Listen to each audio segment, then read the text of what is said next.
ఇంకా మేము ఏదో చేసేస్తాం అని చెప్పి ఆ సృష్టివర్మను పట్టుకొచ్చి, ఆవిడ చాలా అద్భుతమైన దేశభక్తురాలు, మీకు తెలుసు లేదు, గాంధీ మహాత్ముని బాస్టర్డ్ అని తిట్టింది ఆవిడ. అటువంటి పుణ్యాత్మరాలను తీసుకొచ్చి మీడియాలో మాట్లాడిస్తుంది. అంటే భీష్ముడిని చంపడానికి సికండర్ని అడ్డం పెట్టి బాణం వేస్తాడు చూడండి అర్జునుడు, ఆ టైప్లో ప్రతి దాంట్లో దీనింటూ ఏమిట్రా అనే డైలాగ్ ఉంటుంది చూడండి బ్రహ్మానంద గారు. అలా ఈవిడ. ఇది బ్రీఫ్గా. ఇప్పుడు అసలు రాజకీయం చెప్తాను. ఇది ఇప్పుడు కాదు మొదలైంది.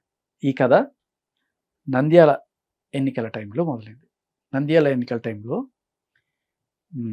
ఆయన ఎవరు, వైసీపీకి సంబంధించిన క్యాండిడేట్, ఆయనకి సపోర్ట్ చేయడానికి మన బన్నీ వెళ్ళారు. జనరల్గా మెగా క్యాంప్లో ఉండేవాళ్ళు ఎవరన్నా సరే జనసేనకే సపోర్ట్ చేస్తారు కదా అనుకునే టైంలో, సరే మనస్పర్ధలు ఉండదు. ఏదో ఇప్పుడు అల్లు అర్జున్ గారికి చాలాసార్లు ఆయన ఫంక్షన్స్లో కూడా జై పవన్ కళ్యాణ్ అని చెప్పి అరవడము, ఇలాంటివి నేను చెప్పను బ్రదర్, ఆయన ఫ్యాన్స్ వల్ల కొంత ఇరిటేట్ అయిన మాట వాస్తవం.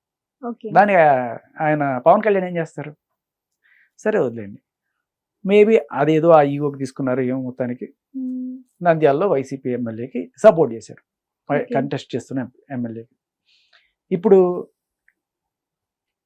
దాన్ని చాలామంది తీసుకోలేకపోయారు, ముఖ్యంగా మెగా క్యాంప్లో ఉండేవాళ్ళు ఎవరు తీసుకోలేకపోయారు.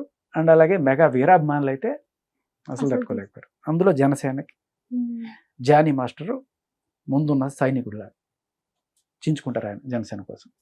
అటువంటి ఆయన ఇది చూసిన తర్వాత నేను ఇక్కడి నుంచి అల్లు అర్జున్కి ఎటువంటి సినిమాలు చెయ్యను అని చెప్పి అప్పట్లో స్టేట్మెంట్ ఇచ్చారు, పుష్ప చేయాల్సిన టైంలో. ఇదేంట్రా బాబు అని చెప్పాను. దానికి రాజకీయానికి సంబంధం ఏంటి, సినిమానే అటాక్ చూడాలి, ఇవన్నీ చెప్పినా కూడా నేను చెయ్యను. సరే ఇంక చేసేది ఏముంది అని చెప్పి ఆయన మార్క్ స్టెప్పులు, ఆయన స్టైలు ఇష్టపడిన వాళ్ళు ఏం చేశారంటే ఆయన క్యాంపులోనే ఉన్న సృష్టి వర్మను పట్టుకొని తీసుకెళ్ళి ఆవిడతో చేపించుకుంటున్నారు. ఎందుకంటే అదే టైప్లో మనకు కావాలి అని చెప్పి. ఇలా అనుకున్నప్పుడు ఆవిడ అక్కడికి వెళ్ళి మాస్టర్ స్టెప్పులు ఏవైతే ఉన్నాయో అవే తీసుకెళ్ళి అక్కడ కాపీ కొడుతుందంట. పిల్లి పాలు తాగుతూ ప్రపంచం చోట్ల వెళ్ళి అనుకుంటే అక్కడ ఉన్న డాన్సర్లు చిన్న చిన్న వాళ్ళు చూస్తారు, చూసిన తర్వాత మాస్టర్ ఇవన్నీ యాసిడ్స్ కాపీ కొడుతుందని ఆయనకి ఆ చెవున ఈ చెవున కూడా ఆయన వరకు చేరింది. సరే ఆయన వచ్చి చూసిన తర్వాత యాజ్ ఇట్ ఈజ్ అదే స్టెప్పులు లేపేసి ఇక్కడ కాపీ కొడుతుందన్నట్టుగా ఆయనకి అనిపించింది. వెంటనే ఆ సెట్లో ఆ అమ్మాయి మీద అరవడం గట్టిగా, నీకు బుద్ధి ఉంటే, నీకు దమ్ము ఉంటే నీ సొంతంగా చేసుకో స్టెప్పులు, నాకు కాపీ కొట్టి చేసుకోవడం ఎందుకు అని చెప్పి గట్టిగా అరిచి సెట్లో పెద్ద గొడవ అయింది. గొడవ అయ్యేటప్పటికి ఇంకా సరే ఆవిడ ఒక ఏదో డౌన్ అయిందో ఏదో అయింది మొత్తానికి. తర్వాత సుకుమార్ గారి టీంలో చర్చ ఏంటంటే, అరే అమ్మ పెట్టదు అడుగు తిననవద్దు, నువ్వు ఎట్టాగో చేయవు, చేసే వాళ్ళని కూడా ఎందుకు చెడగొడుతున్నావు నువ్వు అని చెప్పి వాళ్ళకి కోపం వచ్చింది. మళ్ళీ రేపు ఇంకోసారి ఈ సెట్లోకి వచ్చి గొడవ చేయకూడదు, ఏం చేస్తారో నాకు తెలియదు, వెళ్ళి పోలీస్ కంప్లైంట్ అయినా చేయండి అంటే అక్కడ ఉన్న ఒక అసిస్టెంట్ డైరెక్టర్ని తీసుకుని వెళ్ళి ఈవిడ మన నార్సింగ్ పీస్లో కంప్లైంట్ కూర్చుంది.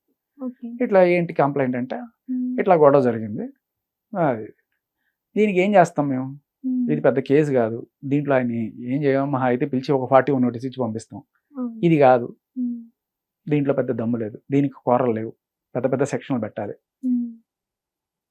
అని. ఇంకా దాన్ని ఏం చేశారు, రకరకాలుగా ట్విస్ట్ చేశారు. మీరు ఫస్ట్లో ఉన్న దానికన్నా సెకండ్ డే థర్డ్ డే మారిపోయింది, మొత్తం కంప్లైంట్ మారిపోయింది, ఎఫ్ఐఆర్ మారిపోద్ది. అదే ఏంటిది అత్యాచారం కేసు, పోక్సో కేసు, ఇంకా ఉంటాయి, ఇంకా టెర్రరిస్ట్ కేసులు, ఇంకేం కూడా అది పెట్టేసుకోవచ్చు. సో అన్ని రకాల కేసులు పెట్టేసి, ఏంటి కేసు, ఎప్పుడో 6 ఏళ్ల క్రితం ఆయన నా మీద అత్యాచారం చేశారు, ఇది కేసా, వాళ్ళు పెట్టడము వాళ్ళు తీసుకోవడం. అంటే 6 ఏళ్ల క్రితం అత్యాచారం, ఇప్పటిదాకా ఏం చేస్తున్నావు, నువ్వు నిద్రపోతున్నావా, లేదు సార్ అప్పుడు నాకు ధైర్యం లేదు, ఇవాళ నిన్నే ధైర్యం వచ్చిందండి. అదేదో సినిమాలో కలేజీ సినిమాలో మహేష్ బాబు నిన్నే దేవుడు అయ్యాడు అని చెప్పి అన్నట్టు. సరే వదిలేయండి, పెట్టారు. తర్వాత దాన్ని అడ్డం పెట్టుకొని ఆయన డాన్సర్స్ అసోసియేషన్ అంటే టార్గెట్ చేశారు. ఇక ఆయన ఎప్పుడైతే ఈ రకమైన రాజకీయం నడుస్తుందో ఆయన టార్గెట్ చేయడం మొదలెట్టారు. సో జనరల్గా ఒక మనిషిని టార్గెట్ చేయాలంటే ఆయన రైవల్స్ ఎట్లాగో ఉంటారు. ఇప్పుడు ఎలక్షన్లో పోటీ చేసినప్పుడు ఆయనకి అపోజిషన్గా పోటీ చేసే వాళ్ళు ఉంటారు, వాళ్ళని కొంచెం రెచ్చగొట్టిన వాళ్ళని ఏదో ఒకటి చేసినా ఇంకా అన్ని ఏదో రకంగా జీవితం బర్బాద్ చేయాలి. నెక్స్ట్ స్టెప్ ఏంటి, జైలు పెట్టించారు. ఓకే, పోక్సో కేసు పెట్టి అది ఏమీ తేలేదు. ఆఖరి జడ్జి గారు ఏం చెప్పారు, వీళ్ళిద్దరికీ ఇష్టపడే ఉన్నారనేది అర్థమవుతుంది చేశారు ఆయనకి. హిట్ టీవీ యాప్, ఇందులో short news, live news, entertainment shows, movies, digital magazines తో పాటు మీ జిల్లా వార్తలను కూడా ఫ్రీగా చూడొచ్చు. ఇంకెందుకు ఆలస్యం, వెంటనే హిట్ టీవీ యాప్ ని డౌన్లోడ్ చేసుకుని ఫ్రీగా ఎంటర్టైన్మెంట్ పొందండి. Hit TV app. Hit TV app. Please download hit TV app. Hit TV app ని ఫ్రీగా డౌన్లోడ్ చేసుకొని ఎంజాయ్ చేయండి. మీకు నచ్చిన ఎంటర్టైన్మెంట్ కోసం హిట్ టీవీ యాప్ ని ఫ్రీగా డౌన్లోడ్ చేసుకుని ఎంజాయ్ చేయండి. హిట్ టీవీ యాప్ ని డౌన్లోడ్ చేసుకుని ఆస్వాదించండి, ఆశీర్వదించండి. ఇంతమంది సెలబ్రిటీలు హిట్ టీవీ యాప్ ని డౌన్లోడ్ చేసుకోండి అని చెప్తున్నారంటే ఎంత మంచి యాప్ ఆలోచించండి.